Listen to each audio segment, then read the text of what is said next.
blessed day po sa ating lahat. Ako nga po pala si John Michael C. Anino po. Ako po yung tahimik lang po dyan sa gilid. And hindi nyo man po alam pero 1 year, almost 1 year or more than 1 year na po ako sa JSU Marathon. And praise God, ginabayan niyo po ako sa buhay ko. And bago po simulan yung testimony, start po muna tayo sa Bible verse. And Job chapter 5, verse 9 sa New International Version, He performs wonders that cannot be fathomed, miracles that cannot be counted. So hindi nyo man po alam, pero today is August 2, a very special day for me. Kasi nakaraang taon, on the same day, I was having a really big dilemma. I was taking UPCAT 2026. And background lang po sa hindi po nakalat sa UPCAT, it was an entrance exam, college entrance exam po siya para ma-admit po kayo sa UP. UP po stands for University of the Philippines or Universidad ng Pilipinas. At yung UPLB po is a campus ng UP, dyan lang po sa may Los Baños. And yeah. Just by listening to that explanation po, talagang parang nakakaba siya. Kasi last year po, I think 147,000 po kami nag-exam for UP. And limited slots lang po talaga yung kayang i-account kaninong school dahil nga rin po sa limited budget and such. So, bilang kabataan na para may pangarap na magkaroon ng maginhawang buhay, sobrang hirap po talaga na makapasok doon. Lalo na pagsusunog lang ng pila yung tanging puhunan mo kasi wala naman tayong kakayahan sa pinansyal para makapasok sa isang prestiyosong paaralan para makapag-aral. So yun lang talaga yung chance ko para magkaroon ng ginhawang buhay, not just for myself, but for my family and for God. So noong March 2025 po, nagbukas ko yung application ng UPCAT 2026. And I have doubts if magpe-pursue ba ako ng UP. Kasi yung dream ko po talaga is maging civil engineer. Kasi yun po talaga yung pangarap ko simula bata pa. And quota courses po siya, ibig sabihin po sobrang dami pong mag-a-apply for that course. So, di ko po alam kung makakapasok ako. So, sabi ko na lang, kaya ako sa ko, God, para sa akin ba to? If para sa akin, bigyan mo ako ng blue. Ayun po ng Lord. So, bit-bit ko siya ng ilang days until nag-Sunday. Pumunta po ako dito ng Sunday, God led me to this place.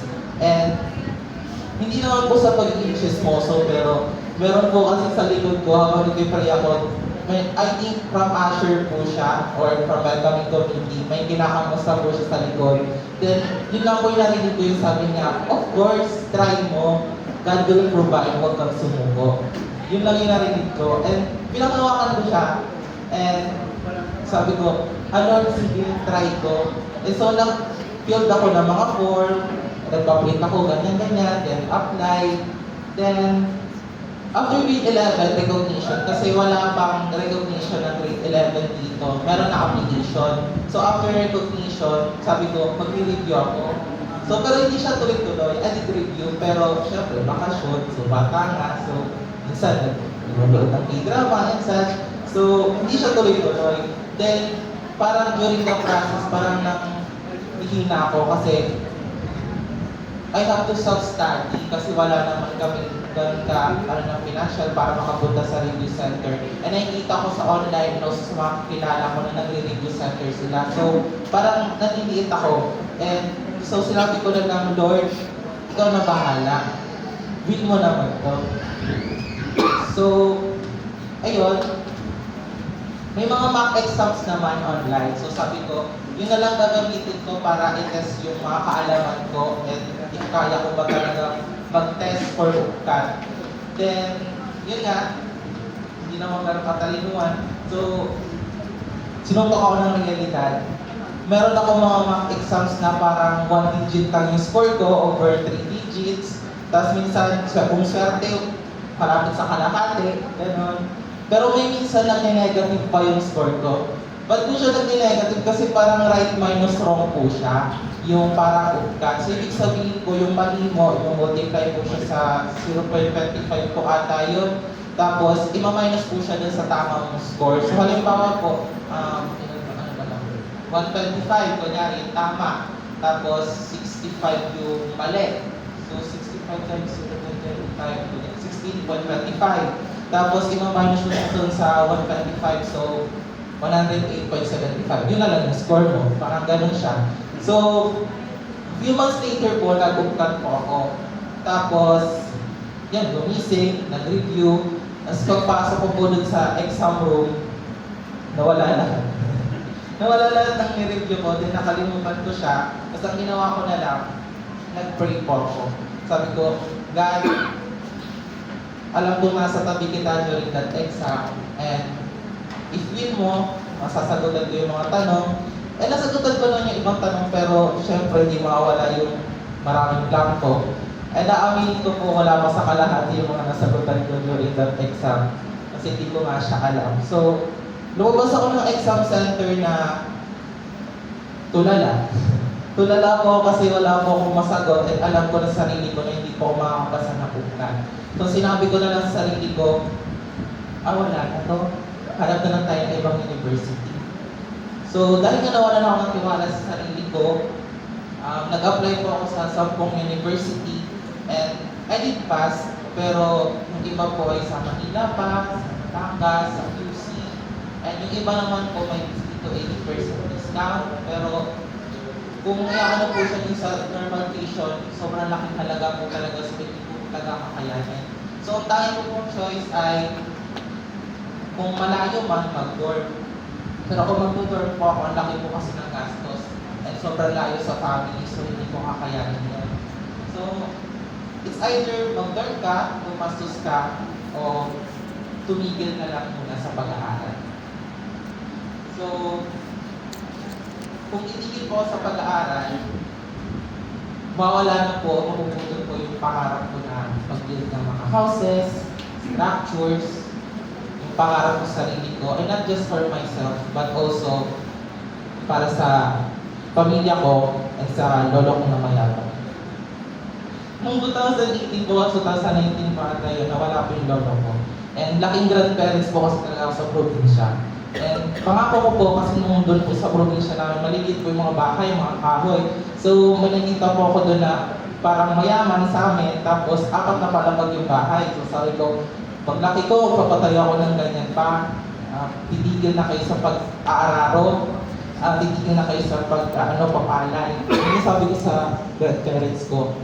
And gano'n din yung pangarap ko sa pamilya ko, sa parents ko. So, pag tumingin lang sa pag-aaral, pwede mo pag-aaral. Kung titigil mo sa pag-aaral, hindi lang po mapupunod yung pangarap ko, pati na rin po yung pangako ko sa lolo na nawala na po.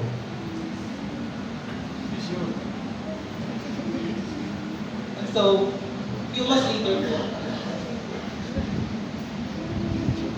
God answered my prayer. Amen. Ngayon po,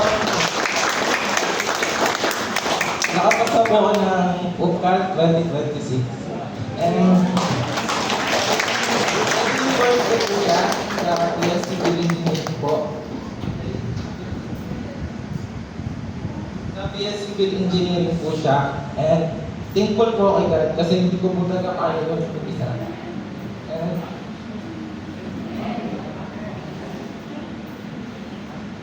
sorry po, nonchalant po kasi talaga akong tao. Kaya na ako po talaga mag-show ng affection and emotion towards mga kakilala ko. So, parang this year, pangalawang iyak ko pala. So, thank God kasi nabigyan niya ako ng pagkakataon na matupad yung pangarap ko, not just for my family, but for also, not just for myself, but for my family, and also para kay God. And hopefully someday, maging civil engineer ako na hindi lang yung tao yung mapaproud sa akin, pati na rin yung Diyos. And yun po, I believe na kasi 2026 breakthrough. So, pinag-pray ko talaga yung breakthrough sa buhay ko. And very thankful ako na binigyan ni God na breakthrough yung buhay ko.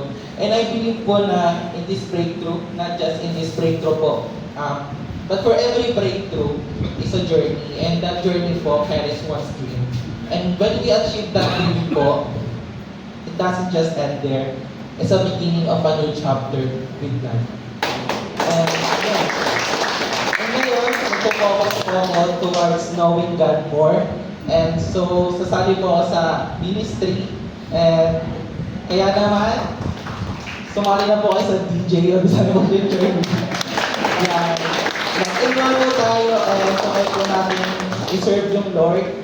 And ayun, sabay-sabay po natin na-unlock pa ang more breakthroughs. And sabay-sabay po natin, o lahat po tayo ay pumunta sa isang journey towards God. Amen po. Praise God. Sige po, palakpakan po natin.